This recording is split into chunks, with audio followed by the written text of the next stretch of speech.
Ladies and gentlemen, thank you for standing by. My name is Jericho, and I'll be your conference operator today. At this time, I would like to welcome everyone to the Mettler-Toledo Fourth Quarter 2025 Earnings Conference Call. All lines have been placed on mute to prevent any background noise. After the speaker's remarks, there will be a question-and-answer session. If you would like to ask a question during this time, simply press star followed by the number 1 on your telephone keypad. If you would like to withdraw your question, again, press the star 1. I would now like to turn the conference over to Adam Uhlman, Head of Investor Relations. You may begin. Hey, thanks, Jericho, and good morning, everyone. Thanks for joining us. On the call with me today is Patrick Kaltenbach, our Chief Executive Officer, and Shawn Vadala, our Chief Financial Officer. Let me cover some administrative matters. This call is being webcast and is available for replay on our website at mt.com. A copy of the press release and the presentation that we'll refer to on today's call is also available on our website. This call will include forward-looking statements within the meaning of the U.S. Securities Act of 1933 and the U.S. Securities Exchange Act of 1934. These statements involve risks, uncertainties, and other factors that may cause our actual results, financial condition, performance, and achievements to be materially different from those expressed or implied by any forward-looking statements.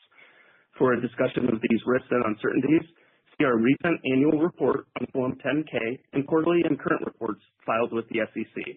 The company disclaims any obligation or undertaking to provide any updates or revisions to any forward-looking statement except as required by law. On today's call, we will use non-GAAP financial measures, and a reconciliation of these non-GAAP financial measures to the most directly comparable GAAP measure is provided in the 8-K and is available on our website. Let me now turn the call over to Patrick. Thank you, Adam, and good morning, everyone. We appreciate you joining our call today. Last night, we reported our fourth quarter financial results, the details of which are outlined for you on page 3 of our presentation. We had a great finish to the year with broad-based growth by geography and product category. Our team continues to execute very well in a challenging environment and delivered strong adjusted EPS growth for the quarter with excellent free cash flow conversion for the year. I'm very proud of our organization's resilience and agility over the past year as we successfully navigated challenges posed by global trade disputes and soft market conditions, and we remain agile in this dynamic environment. Looking ahead, we are very well positioned to drive growth with our Spinnaker sales and marketing program and innovative product portfolio while capitalizing on opportunities related to automation, digitalization, and onshoring investments around the world. Our strategic initiatives and strong culture of innovation and operational excellence are deeply embedded in the organization and will help us continue to gain share and deliver strong financial performance. Let me now turn the call over to Shawn to cover the financial results and our guidance, and then I will come back with some additional commentary on the business and our outlook. Shawn? Thanks, Patrick, and good morning, everyone. Sales in the quarter were $1.1 billion, which represented an increase in local currency of 5% or 4% excluding previously communicated acquisitions. On a U.S. dollar reported basis, sales increased 8%. On slide number 4, we show sales growth by region. Local currency sales increased 7% in the Americas, which included a 3% benefit from acquisitions, and increased 4% in Europe and 4% in Asia, rest of the world. Local currency sales in China increased 3% during the quarter. Slide number 5 shows local currency sales growth by region for the full year 2025. On slide number 6, we summarize local currency sales growth by product area. For the quarter, laboratory sales increased 3%, while industrial increased 7%, and included a 3% benefit from recent acquisitions. Excluding acquisitions, core industrial grew 2%, and product inspection grew 7%. Food retail grew 19% in the quarter. Lastly, service revenue grew 8% in the quarter, including a 2% benefit from acquisitions. Slide number 7 summarizes our local currency sales growth by product area for the full year 2025. Let me now move to the rest of the P&L, which is summarized on slide number 8. Gross margin was 59.8% in the quarter, a decrease of 140 basis points, and included unfavorable foreign currency of 70 basis points and acquisition mix. Our organic gross margin declined 20 basis points, excluding foreign currency, and was impacted by incremental gross tariff costs of 190 basis points. R&D amounted to $52.6 million in the quarter and was flat on a local currency basis over the prior period. SG&A amounted to $259.8 million, a 6% increase in local currency over the prior year, and includes sales and marketing investments. Adjusted operating profit amounted to $363 million in the quarter, up 3% versus the prior year. Adjusted operating margin was 32.1%, a decrease of 160 basis points versus the prior year. Unfavorable currency was a 100 basis point headwind to operating margin in the quarter. We estimate the gross impact of tariffs reduced our operating profit by 7% and was a 190 basis point headwind to our operating margin. A couple final comments on the P&L. Amortization amounted to $19.7 million in the quarter. Interest expense was $17.4 million, and adjusted operating income amounted to $4.1 million. Our effective tax rate was 19% in the quarter. This rate is before discrete items and is adjusted for the timing of stock option exercises. This also excludes a $19.5 million discrete tax benefit related to the settlement of a tax audit. Fully diluted shares amounted to 20.4 million, which is approximately a 3% decline from the prior year. Adjusted EPS for the quarter was $13.36, an 8% increase over the prior year. Incremental tariff costs were a gross headwind to EPS of 7%.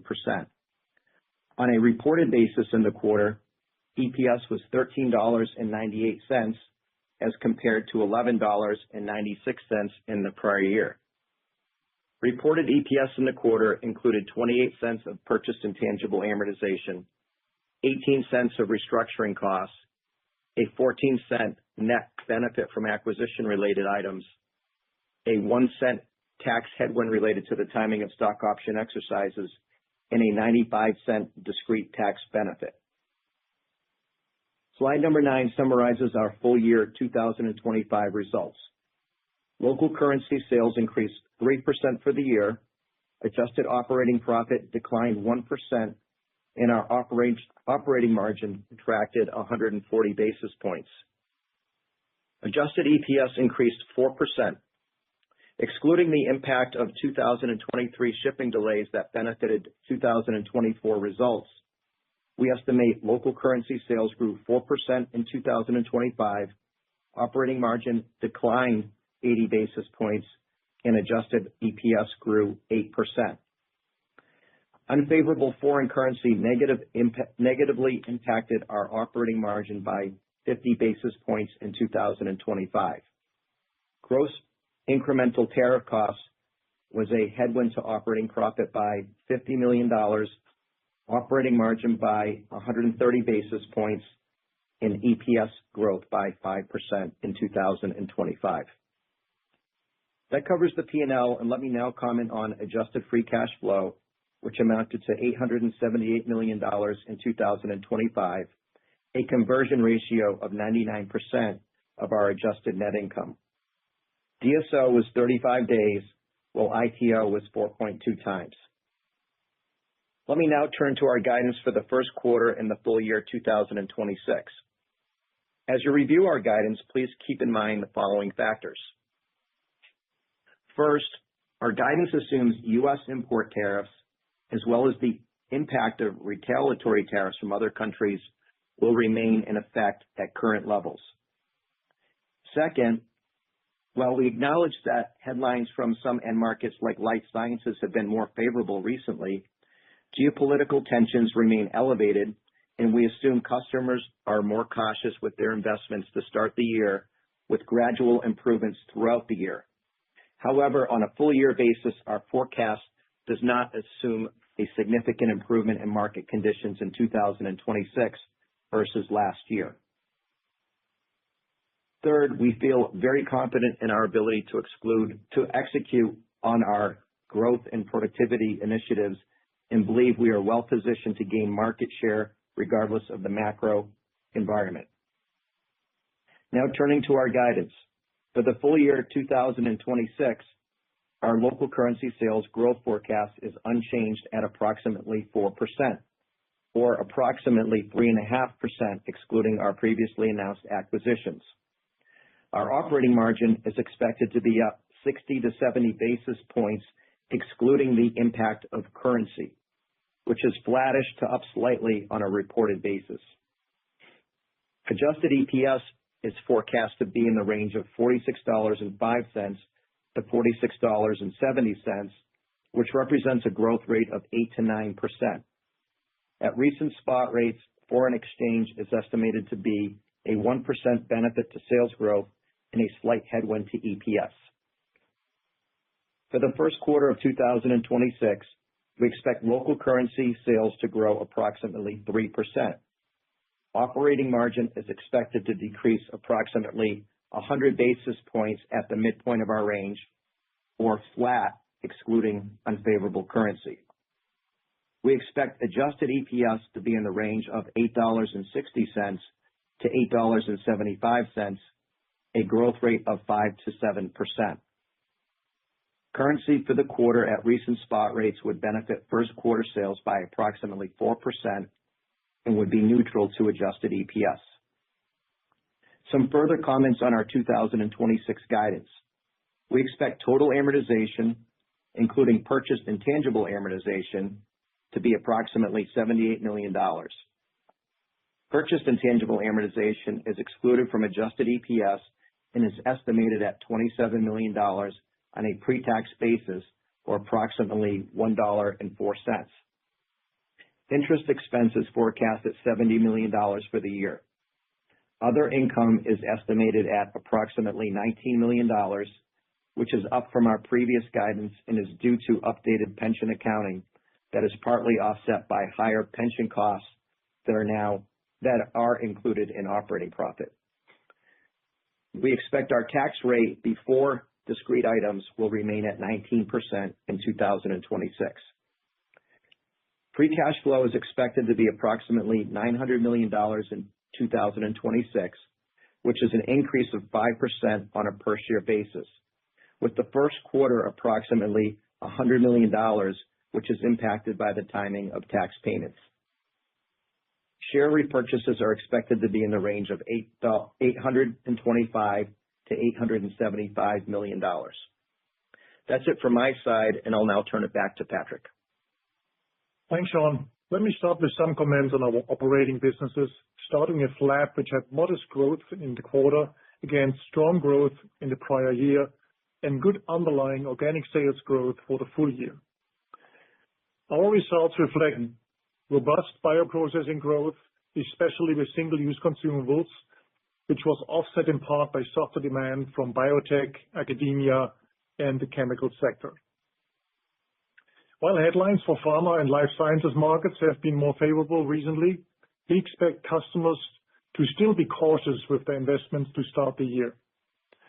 Our unique go-to-market strategies will ensure that we are very well positioned to capitalize on our customers' growing needs for equipment replacement going forward. Our innovative portfolio remains an important competitive advantage, and we continue to invest to further differentiate ourselves from the competition. For example, we recently launched an entirely new electronic pipette called the Vero that is lightweight and has a very compact design. It has an exceptionally long battery life and can complete 2,800 pipetting cycles on a single charge. It is also unique in that it allows scientists to adjust flow rates, which is very helpful when working with delicate cells or nucleic acids, for example. Our Vero introduction complements the many exciting lab innovations we've brought to market in recent years, and we have a deep pipeline for the future. Turning to industrial, we had modest growth in our core industrial business this quarter, including strong growth in China against easy comparisons. Given the soft market conditions over the past year, we are pleased with the good sales growth core industrial delivered in 2025. However, market demand in most geographies remains subdued, and we have maintained our full-year forecast for modest growth. Our teams remain active in identifying new growth opportunities, and we believe we are well-positioned to capitalize on investments in automation, digitalization, replacement demand, and onshoring in the future. Our industrial portfolio is in excellent shape, and to support growing demand for automation applications, we recently introduced new high-speed data communication features and protocols across our smart automation weighing indicators that ensure the compatibility of our devices with our customers' IT and OT ecosystems. We have partnered with leading MES providers to enable seamless integration of our intelligent weighing devices through standardized interfaces into factory automation systems. Our solutions assure GMP-compliant batch records and enable intuitive operator applications, helping customers increase efficiency and reduce errors as IT and OT environments continue to converge. Turning to product inspection, sales growth in the fourth quarter was very strong as we have capitalized on our excellent portfolio, and we believe our organic sales growth in 2025 was well ahead of market growth. We continue to enhance our portfolio and recently introduced our new X3 series of X-ray solutions for end-of-line inspections of loose products like prescription tablets and pills, or food items like nuts, fruits, and grains. The X3 series offers both single and dual energy capabilities and is very differentiated in the market. Lastly, food retail sales grew strongly against easy year-ago comparisons. While our food retail business tends to be lumpy, we were very happy with its growth in 2025. Now let me make some additional comments by geography, starting in the Americas, which had good growth across most of the portfolio, especially with our industrial and retail solutions. Growth in our laboratory business was good and included very strong bioprocessing growth. Turning to Europe, our fourth quarter results were better than expected due to very strong performance from our product inspection business. For the year, our European market organizations delivered good results despite soft economic conditions in some Western European countries, as we continue to benefit from our Spinnaker sales and marketing initiatives and innovative portfolio. However, economic conditions in Europe are mixed, and we do not expect significant improvement in market demand in 2026. Finally, Asia, rest of the world, had good growth in the fourth quarter and was largely in line with our expectations. Our business in China grew 3%, led by good demand for industrial products from biopharma customers. Lab products were flattish, and our team remains very engaged with helping customers to help them address new China pharmacopoeia regulations, including stricter minimum weighing standards and quality monitoring of ultra-pure water, among others. Market conditions in China have recently been more steady, but as we know from the past, things can change quickly. In markets outside of China, we had very good growth against difficult comparisons in the fourth quarter. Emerging markets outside of China were 18% of our sales in 2025 and grew above our company average due to our dedicated resources and growth initiatives in these countries. Emerging markets are an important component of our growth strategy, and we expect above-average sales growth over the coming years. In summary, we delivered another year of solid growth despite ongoing market headwinds as our team leveraged our sophisticated go-to-market strategies and strong product and service offering. Our team's resilience and agility in our pricing, supply chain productivity, and cost-saving initiatives were pivotal in navigating tariff challenges and government policy uncertainties throughout 2025. we are squarely focused on driving growth in 2026. We will continue to benefit from our strong global leadership positions, diversified customer base, innovative product offering, and significant installed base. Service and faster-growing emerging markets will remain tailwinds, and we have accelerated our digital capabilities to identify and pursue growth opportunities, increasing the effectiveness of our global sales organization. Our market-leading solutions and innovative portfolio uniquely positions us to meet increasing customer demand for automation and digitalization solutions, as well as faster-growing segments. We also look forward to capitalizing on future growth opportunities with customer replacement cycles and investments in on- and nearshoring activities over the coming years. Now, this concludes our prepared remarks. Operator, I'd like to open the line now for questions. Thank you. We will now begin the question and answer session. If you have dialed in and would like to ask a question, please press star one on your telephone keypad to raise your hand and join the queue. If you would like to withdraw your question, simply press star one again. If you are called upon to ask a question and are listening via speakerphone on your device, please pick up your handset to ensure that your phone is not on mute when asking your question. We do request for today's session that you please limit to one question and one follow-up. Our first question comes from Patrick Donnelly from Citi. Please go ahead. Hey, guys. Thank you for taking the questions. Maybe on the 1Q commentary, Patrick, you talked about, baking in that customers, in spite of some positive headlines to your point on pharma and life sci, customers, they're baking in a little more cautious to start the year. Is that something you're hearing, through the first month and change here, or is it just, obviously, there's the typical Mettler conservatism? Just wondering if that's, something you're picking up in the market or more just, hey, we don't want to bake in any improvement just yet. Let's see how it plays out. So would be helpful to just talk through that 1Q guide. Yeah. Hey, thanks, Patrick. And I'll let Sean comment on this as well. But maybe to my comment on the headlines, again, headlines have been still pretty volatile. While they have been better on the pharma and life sciences side, we all appreciate there's still more uncertainty in the market out there. And this also across the broader portfolio and the broader markets we serve still leads to longer deal cycles, etc. So as we said, also in our Q3 call, and also at the JP Morgan conference, we think of our customers and we feel that we'll start the year a bit more cautious, and we have really built that into our guidance for Q1 and for the full year.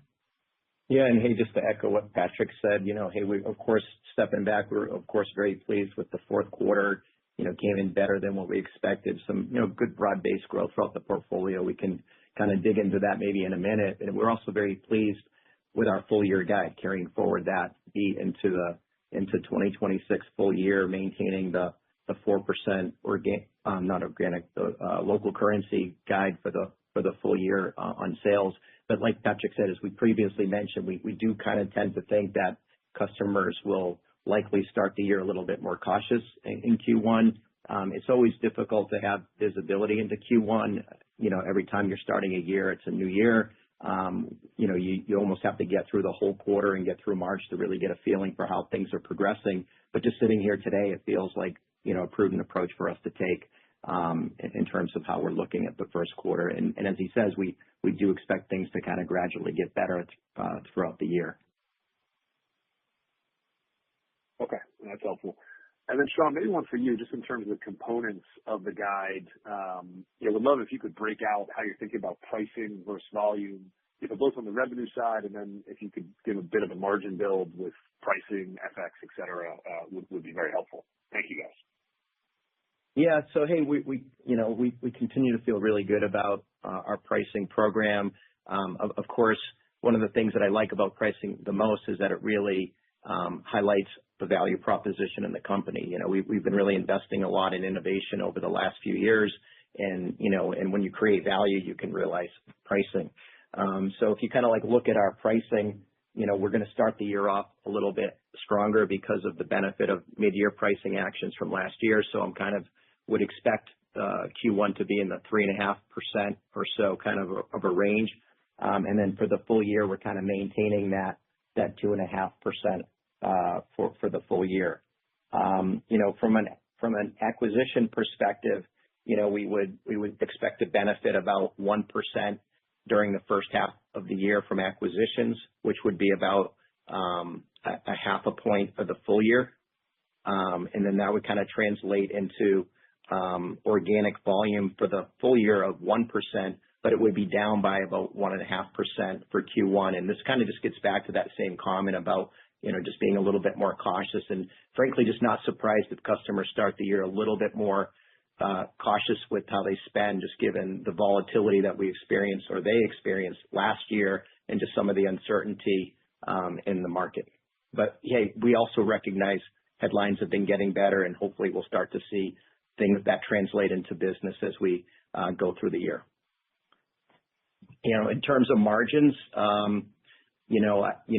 there's a few things, in terms of affecting our margins. So, maybe we'll start with operating margins. So on a reported basis, maybe one comment first. Like, currency has a pretty significant effect on our margins. It did in the second half of the year. If you remember, we were talking about this last quarter, and it's not a significant effect on like profit, but it is on sales. And so just the math when you start, calculating operating profit as a percentage of sales, of course, it's going to have and optically look like a headwind. So that headwind is about 100 basis points for the first quarter, and it's about 50 basis points for the full year of 2026. So excluding that, we would expect our operating margin to be up slightly in Q1, and we would expect it to be up by about 60 to 70 basis points for the full year. But then, of course, on a reported basis, it's going to be different. On a reported basis, Q1 will be down, probably in the 100 basis point kind of range, maybe 90 basis points. And then for the full year, it would be up slightly. Our next question comes from Vijay Kumar from Evercore ISI. Please go ahead. Hey guys, congrats on a nice sprint, and thank you for taking my question. Just back on this Q1 guidance, Sean and Patrick. You guys did 4% organic in Q4.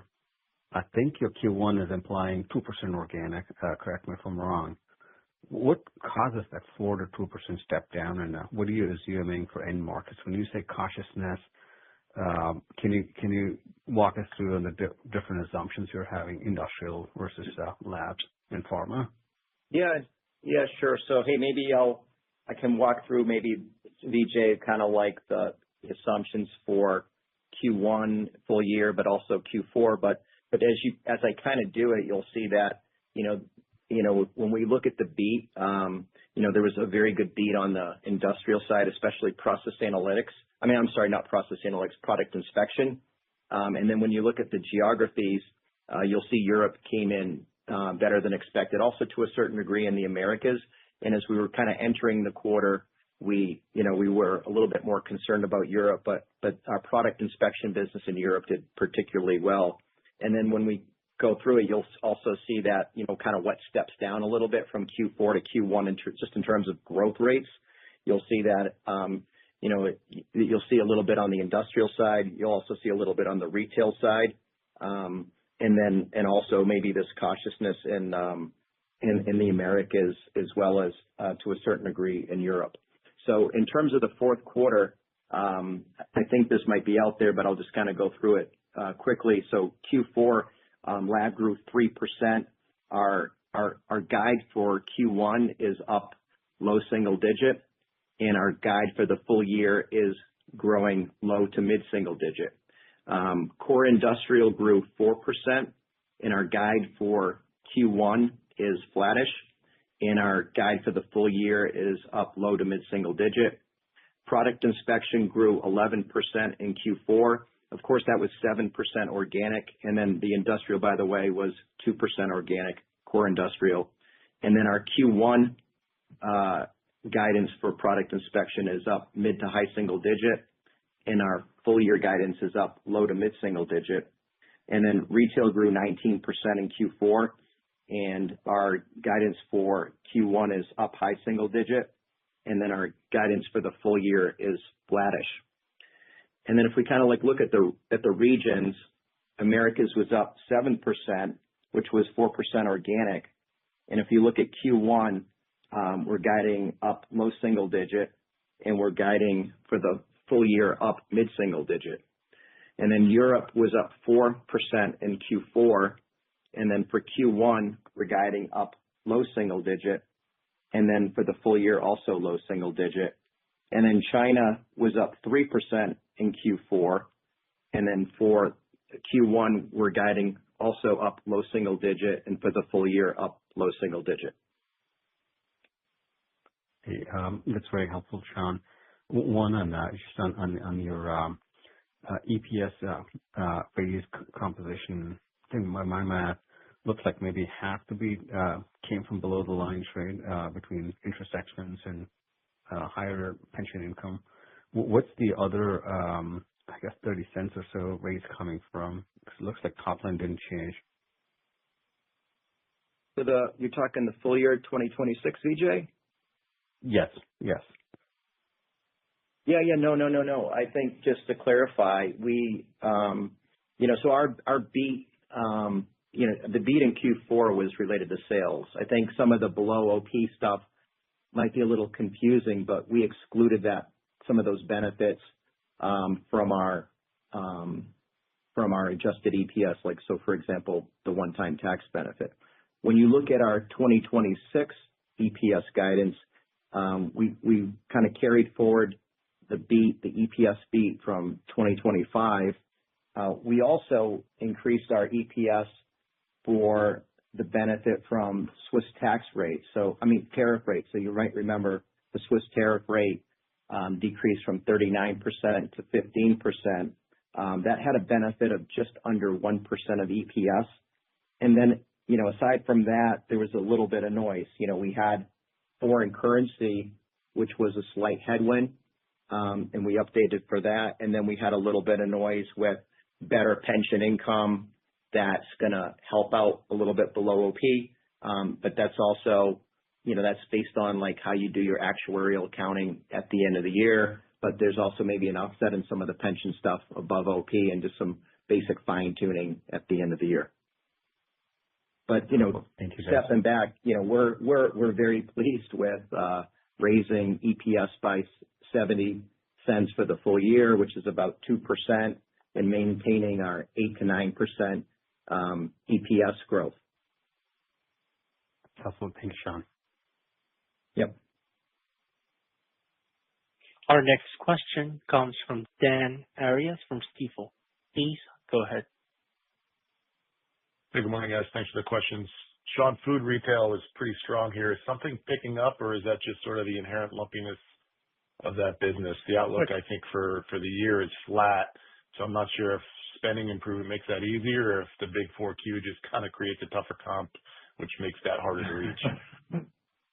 Hey, Dan, this is Patrick. Look, with retail, of course, we are very happy with the performance we have seen from retail in Q4 and also in 2025 as it was growing. But I also want to remind you that the retail business is a pretty lumpy business, a lot of project business. And as we still guide retail for Q1 for high single digit, I think fiscal year 26 will see a tough compare, and with that we also guided to the flattish growth in 2026. Again, it's a lot of ups and downs, big project business there. We compete really well. We actually spend quite some amount of innovation and brought a lot of good products, new products over the last 2 years, and then we compete extremely well. But again, it's more lumpy, and it was as proud as we are after 2025 growth. We see the full fiscal year 26, given the tougher compares, rather flat. Okay. And then maybe on China, I know no one thing changes the growth picture for you guys, but how would you characterize the pharmacopoeia opportunity over there that you talked about a little bit last quarter, just in terms of what might be tangible when it comes to demand, and then when you think that purchasing might ramp up, if in fact it does? Yeah, that's a good question, Dan. Look, in China, again, we are really well positioned with our team there. We have an outstanding portfolio, and pharmacopoeia is one of the opportunities. We have seen some really good customer engagement also in Q3 and Q4. Last year, we expect this to continue, but it's not like a step change, right? This is continued upgrade of existing balances in customers' labs as they want to comply with things like minimum weight requirements, etc. So I think it's supporting our ongoing growth in China and the lab business in 2026, but it's not a huge step change that comes all at once. Yep, makes sense. Okay, thank you. Our next question comes from Michael Ryskin from Bank of America. Please go ahead. Great. Thanks for taking the question. And congrats on the quarter and the guide. First, I want to touch on, you talked about the reshoring or onshoring opportunity a number of times in the past, and you flagged it again today. Just curious, if you could give us an update on that, any change in conversations or in tone. I know it's still really early, but just sort of what your sense is on timing on when you might start seeing at least the beginning of those orders, late 26 or still more of a 27, 28 dynamic. Yeah, thanks, Mike. Look, I mean, yes, there's a lot of good news, and I would say out there, but think about our product portfolio. I mean, a significant part of our portfolio, over 50% of our portfolio is actually for manufacturing. Then you have another 25 or 20 to 25% so for QA, QC. So if you think about this reshoring, home shoring, specifically for pharma, I mean, these factories still have to be built, right? And then we come into play with our portfolio as we build it out. So we see this more as a 2027 and beyond opportunity for us. So of course, it's important that we are out there in discussion with our existing customers. We help our existing customers a lot with our portfolio and make sure that they are well aware as they plan then of building out potential additional facilities in the U.S. To make sure that we are their preferred supplier for these opportunities. And it's pharma, but it's also other areas. If you think about, for example, the battery segment and others. So they're around the world. I would say in the coming years, a lot of good opportunities when it comes to reshoring, where customers build redundant setups to make sure that they also de-risk the setup that they had in the past. And I see this for the coming years as a good opportunity, but we have not factored it in as a big growth opportunity for 2026. I think it's still very early innings. Okay. All right. That's helpful. And then I want to touch a little bit on Europe.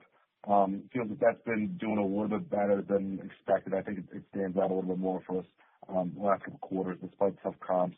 You just talk about what you see driving that on the ground there and how sustainable that is going forward. Thanks.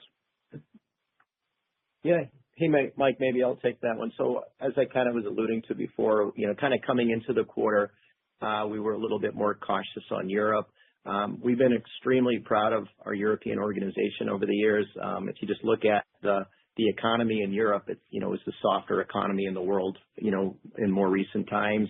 PMI is kind of in the low 40s at times, and we've continued to, I think, do extremely well, with that kind of a backdrop. I think a lot of it we benefit from, of course, a strong organization, but also, our Spinnaker program really with the combination of us going most direct in Europe, I think allows us to also be a little bit more precise in terms of that ability to gain a little bit of market share each year.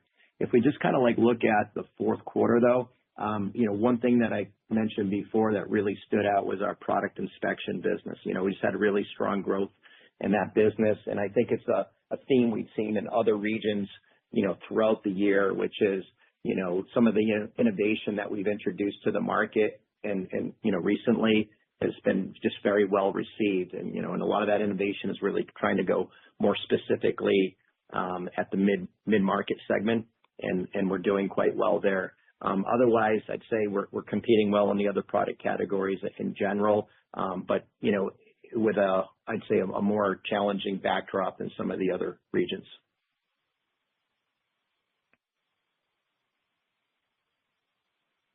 Our next question comes from Catherine Schulte from Baird. Please go ahead. Hey guys, thanks for the questions. Maybe just on service, I think you said up 8% in the quarter, 6% organic. What's the outlook for that side of the business in 26, both including and excluding acquisitions? Yeah. Do you want to take it? So you're correct, Catherine. So we grew 8%. I'm just like looking at my notes to make sure I got it right. We grew 8% in the quarter, 6% organic. As we kind of think about next year, we're thinking about mid to high single digit growth overall for the business for the first quarter in the full year. When you look at the first quarter, there's some acquisition growth in that. So Q1 would be more mid-single digit. I think the full year probably still rounds to mid to high single digit. And, as we've talked about in the past, we just continue to see service as a great opportunity. The team kind of recently celebrated the fact that they achieved $1 billion in sales for the first time. So that was a nice milestone. It's a business that we've been really focusing on in terms of trying to penetrate. I think you're familiar, like if you look at the serviceable eye base that we have available to us as an opportunity, it's about $3 billion. So we've penetrated about 1/3, and we continue to see opportunities to go after that. And as we do that, we have been putting additional resources into that business, and we continue to be optimistic kind of going forward for the medium to long term here. Okay, great. And then for China, another quarter of modest growth there in the fourth quarter. Sounds like maybe some easy comps in core industrial and lab about flat. Can you just unpack a bit more what you're seeing in that market and the outlook for lab versus industrial and the low single guide for the year? So China overall came in as expected. We're pleased with that. We recognize that industrial had an easier comparison, but we'll still take it. They actually had quite strong growth in the quarter. When we kind of came out of the budget tour last year, we were in China in September, and one of the takeaways for me was you could just feel that there was a lot more positive energy, coming out of our industrial team. So it's really kind of cool to actually see it translating into results here. So I think they're doing very well there at the moment, and that's good in the context of an economy that still has some challenges. And when you kind of cut through and look at the markets, one of the markets that really is doing better there is the pharmaceutical end market. We see that in both sides of the business. Maybe the one area that is more challenging is on the chemical side. And for us, chemical means mostly specialty chem, but that's a more challenging end market at the moment. But when we look forward to China for this year, we're still looking to guide in that low single digit range for Q1 for the full year. Right now I'd probably think lab and industrial will probably both be in that kind of a range. Maybe some quarters better than others, depending how things play out here a little bit. But big picture, I think we've had at least a year of things have moderated there. We've had some modest growth. I think it's a good base, hopefully, to now grow on. We're not building anything too significant to get over our skis. As we know, things in China can change quickly in either direction. But hopefully we'll start to see things pick up at some point. And I think longer term, we still feel, very optimistic. I think, when you look at like the 5-year plan and you look at all the investments going into the pharmaceutical industry and life science industry in China, it's very encouraging. And then you look at some of these trends about GLP-1s and the number of companies in China that are investing in that. It's also a good opportunity, just as an example. So I think our team is well positioned for that. As you know, we have a really great China for China story, with us making most of our products in China for China and selling mostly to Chinese private companies. I think that's just a good setup for us, and we've always performed well there relative to the market. Great. Thank you. Our next question comes from Luke Sergott from Barclays. Please go ahead. Great. Thanks for the question, guys. I just wanted to kind of touch on some of the more of that pharma side and also the A&G weakness that you talked about. And also, I guess part of that in 4Q is a biotech weakness as well. So, we're starting to see some green shoots in biotech. Pharma's doing a lot more M&A, and I know that it's probably going to track a different cycle than obviously the clinical research. But, how are you guys thinking about when that funding starts coming back?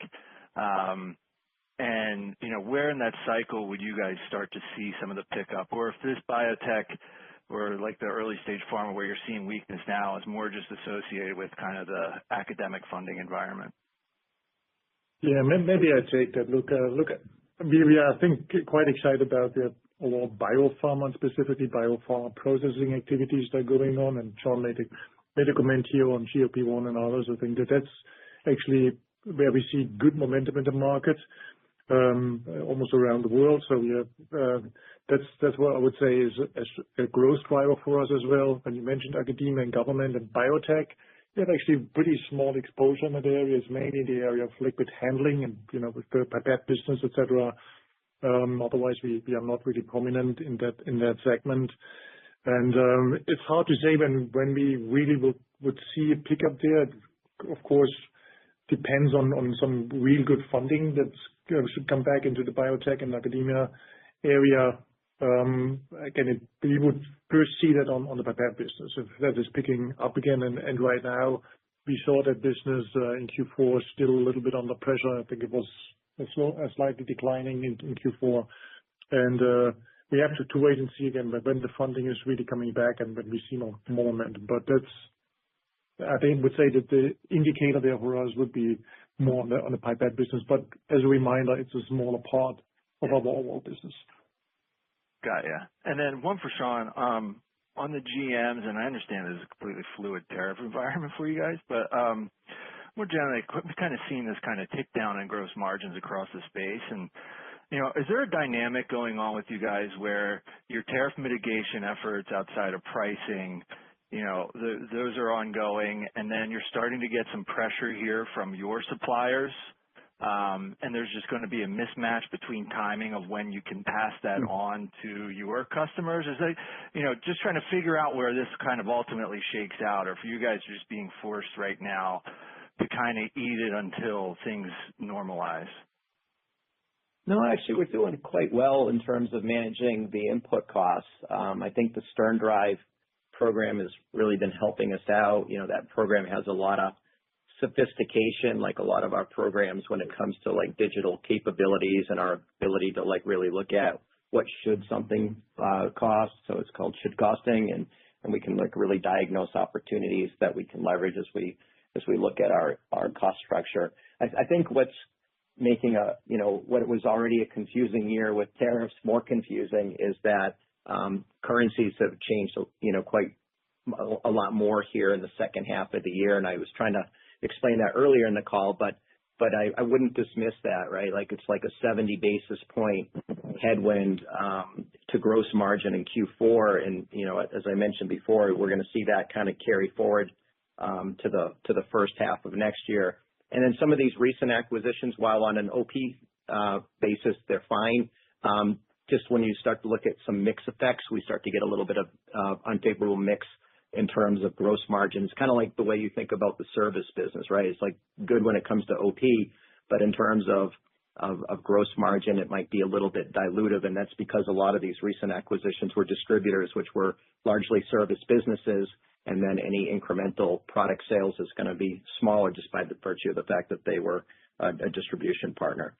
But when you kind of cut through all that, like I was trying to say, I don't know if we got into this before or not, but like if you cut through FX and you cut through the acquisition side, the organic gross margin was down 20 basis points for the quarter and for the full year. And that's despite a very significant gross headwind on tariffs, right? It was like 190 bips in the quarter. And if you think about it, while we were mitigating things throughout the year, we did have this topic of the Swiss tariffs that kicked in at 39%. And then we're having to absorb that during the fourth quarter. So the step down to 15% tariff rate in Swiss tariffs, that's something that benefit will happen more in 2026, not in Q4. And I think there's even maybe a little bit of bleeding into the first part of Q1, just given stuff that was maybe in inventory already. So hope that helps a little bit. Yeah. Oh, it does. Thank you. Yep. Thanks. Our next question comes from Tycho Peterson from Jefferies. Please go ahead. Hey, thanks. Wanted to dive in a little more on the industrial strength, product inspection. Sean, I appreciate your comments that, some of this is new product intros and opening up the mid-tier market. Is there any way to kind of delineate how much of this is kind of broader market, recovery versus actually, opening up new markets? And then I know in the past you've talked about replacement cycle here, in particular, the industrial portfolio well-positioned. Is, that business benefiting at all from replacement cycle at this point? I'll take that, Tycho. I think the growth you're seeing in our product inspection business, we cannot point here to any underlying market recovery or market strength. Actually, we think the market is still under considerable pressure, the food market, but we are really, I would say, very well positioned with our portfolio and all the innovations we have pushed across the portfolio, whether it was in X-ray detection and in check weighing, and there's more to come. Again, we have a clear dedicated plan to not only dominate the high end, but also attack the mid-range market. That strategy is playing out really well. So yeah, I would say it's mostly innovation, the growth that you see there. And when it comes to the installed base and replacement market, what we are seeing across the board, across the portfolio, and that is not only true for the product inspection businesses, we see a little bit of aging of installed base. I think we have now seen probably 2 years of subdued replacement, and what it needs really for that to pick up is what I mentioned at the beginning, is more certainty in the market, more confidence of customers that they can invest. I mean, they of course cannot hold off forever, but I think once the market gets a bit more stable and there's more certainty in the market and less noise, we will see a gradual pickup again in the replacement business to more normal levels and probably also a bit more, but it will not be again a step change. This will be a gradual phasing in of the replacement business again. Okay, that's helpful. And then following up, on the pharma, onshoring, reshoring comments earlier, I appreciate that's more of a 27 and beyond story. Fair to assume lab will see that later, but maybe, you'll see it on the industrial side earlier, weighing and dimensioning for transport, logistics, things like that. Yeah, that's a good way to think about it. As you know, for these onshoring and reshoring, of course, also we work with industrial partners, with automation solution providers that use our equipment, and I think they will pick up for as they prepare for the manufacturing solutions there, the automation lines and everything that is needed, and also our own products for production, and then lab, including the QA/QC products that we deliver for these markets, will be probably a bit later. Okay, and then maybe just one last one on bioprocess. I know it's a smaller part of the business. Maybe just touch on what you're seeing there. How do volumes look, and what are you baking in this year? I'm sorry, Tycho, can you repeat the question? Yeah, just bioprocessing, and consumable single use. Can you just talk a little bit about, volumes and what you're baking in on the bioprocessing side this year? Yeah, hey, so we didn't bake in specific guidance for it, but certainly on the bioprocessing side, we had a very strong fourth quarter, especially when we, geographically, we look at the Americas, the U.S. Bioprocessing did especially well. Single use, also did particularly well in that market as well too. We kind of look at that as an above average growth driver in the lab business, and certainly feel good about the momentum there kind of carrying into in and through 2026.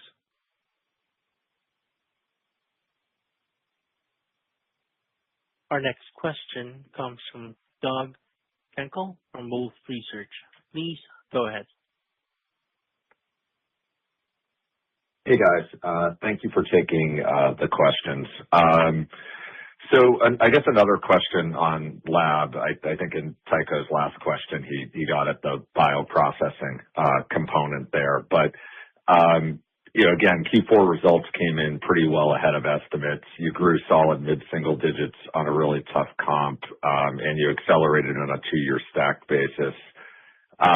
What would you call out as driving the underlying improvement? So not just in process analytics and bioprocessing, but more broadly, what's driving underlying improvement? Did you see any signs of budget flush? And then I'm just, kind of underlying in there, was there anything that you would call out in terms of just a change in trend in key end markets? Thank you. Yeah, I think, Dirk, in terms of the biopharma market overall, it's a lot of it is biopharma processing, which is more the process analytics piece. And then to your question regarding the budget flush, yeah, we have seen, I would say, some budget flush. It's always hard for us to clearly assess how much is budget flush, but we have seen some better momentum towards the very end of the quarter, which points to a budget flush. And that was also affecting the lab portfolio, so we saw some flush coming there as well. I mean, if you think about lab and where we play and how we play, a lot of it is also linked to our strong software solution that we have there with LabX, which really helps us to connect a broader portfolio of our products in either R&D labs or QC labs. It helps our customers to also automate more workflows. And I think that's kind of the trend that we see overall that helps us to compete very effectively and drives momentum also forward.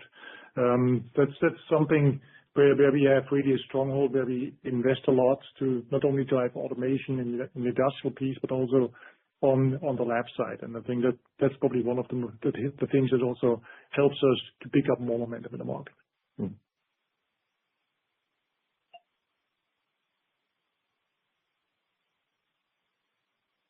Our next question comes from Dan Leonard from UBS. Please go ahead. Thank you very much. Hi, Patrick. Hi, Shawn. I want to revisit, Patrick, the comments you made on your emerging market view. You commented that you have an expectation for above-market sales growth from emerging markets, and I want to clarify, does that comment include China, or were you speaking to emerging markets outside of China? Yeah, a very good question, Dan. And yeah, and thanks for that question. I think it's an important one. We really speak about outside of China. So we expect for the emerging markets, which we also said is, in the meantime, make about 18% of our total revenues, versus China is more like 15 or 16% of our total revenues. But above average growth and above corporate growth rate is specifically pointing towards the emerging markets, ex-China. Appreciate that clarification then.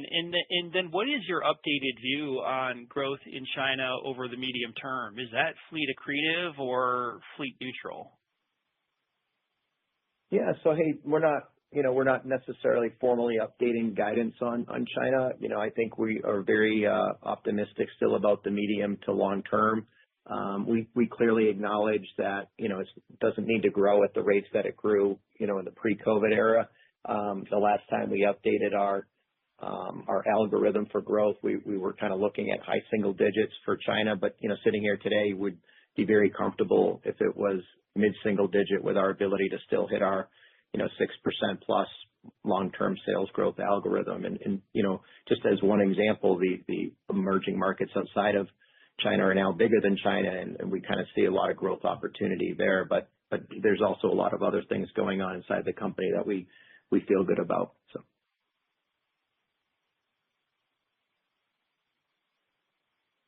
Our next question comes from Jack Meehan from Nephron Research. Please go ahead. Thank you. Hi, everyone. Had a couple of questions on core industrial. The first is called out, seeing some signs of life on the PMI side. I was just curious in that context, can you unpack the first quarter guide? I think you're assuming flat growth. Is there some timing dynamics going on, or just piece those together for me? Yeah. So yeah, you're right. I mean, it's definitely a little bit of a step down here from what we did in the second half of 2025. I think as we kind of look at it, it is a little out of all of our businesses. It has a little bit more sensitivity to the economy. Some of the recent PMIs, nice to see the direction.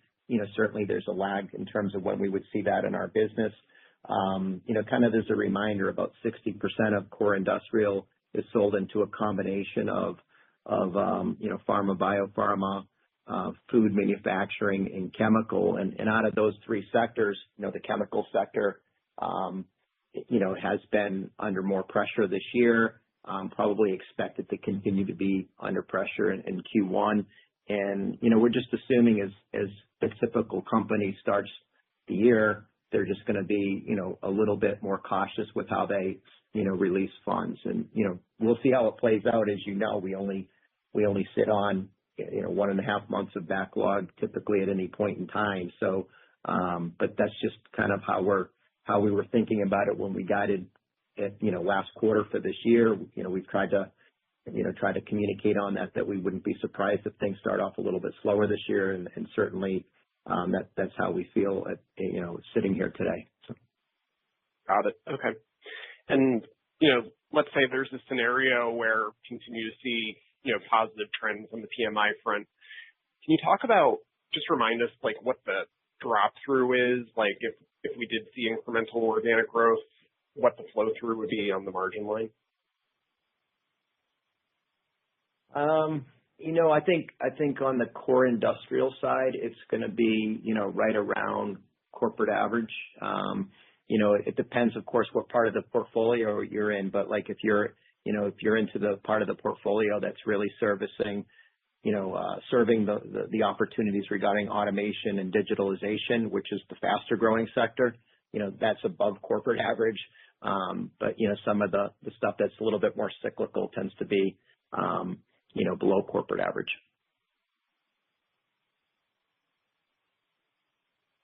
Our next question comes from Josh Waldman from Cleveland Research. Please go ahead. Hey, good morning. Thanks for fitting me in. One for Sean and then one for Patrick, I think. Sean, can you talk through how you're thinking about the organic growth progression through the latter 3 quarters of the year? I guess, are you factoring in a larger than normal ramp off of the Q1 to get to the full year?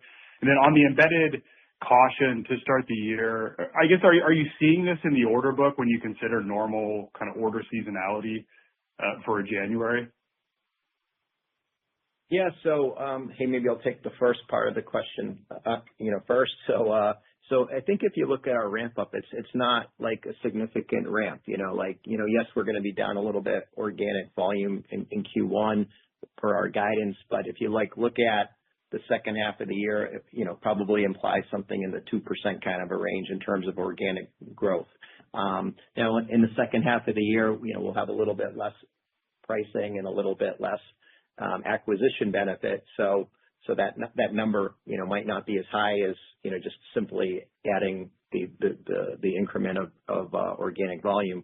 But that's kind of like how I would probably see it sitting here today, but certainly wouldn't want to get into specific quarters. I think, every year is the same and this year is, no different and probably even has a little bit less visibility as you started, just given all the volatility from last year. But we're going to learn a lot more here over the next couple months, and I think once we get through the full quarter, we'll have a much better perspective on what Q2 looks like and what the rest of the year looks like. And then in terms of orders, like, hey, it's, we never comment on months and particularly, it's just, in Q1, I mean, January is always a goofy month, right? February is a goofy month. You have Chinese New Year timings. Seasonality wise, these are lower months in the year. So we'll see, and like I said before, we only sit on about 1.5 months worth of backlog. So we'll see how it plays out. And, we're executing well. We feel really good about how we're positioned. We have, I think, a really good balance of, looking at growth opportunities and also keeping an eye on, productivity topics and we'll continue to have that balance going forward. Got it. Okay. And then Patrick, on service, I think you said the group reached $1 billion in sales. Can you remind us how that's dispersed across the lab and industrial segments? And then in the past, I think you've talked about service as an area of strategic investment. And I wondered if you could talk through what you see as the near-term opportunities in service to drive incremental share growth on the hardware side. Yeah, very good. Thanks, Josh. Look, I'm very excited about services and also the growth rates we have seen over the last years. We made a really conscious decision to overinvest in services as well and drive that opportunity. As Sean said, we currently cover about 1/3 of the install base. There's ample of opportunity for us to continue to cover more of that with strategic programs. We're making good progress. When you think about the breakdown between industrial And lab, for example, it's almost along the revenue line because in industrial, you would have to differentiate between, for example, PI, where you have a stronger service business versus core industrial that's a bit less. But I think it almost balances it out across the portfolio in terms of the contribution and comparison to the product business. But we're very excited about where we stand. It's a great strategic program for us as a company, and we are, of course, super proud that the team achieved this major milestone of $1 billion revenues in services. Great. Thank you.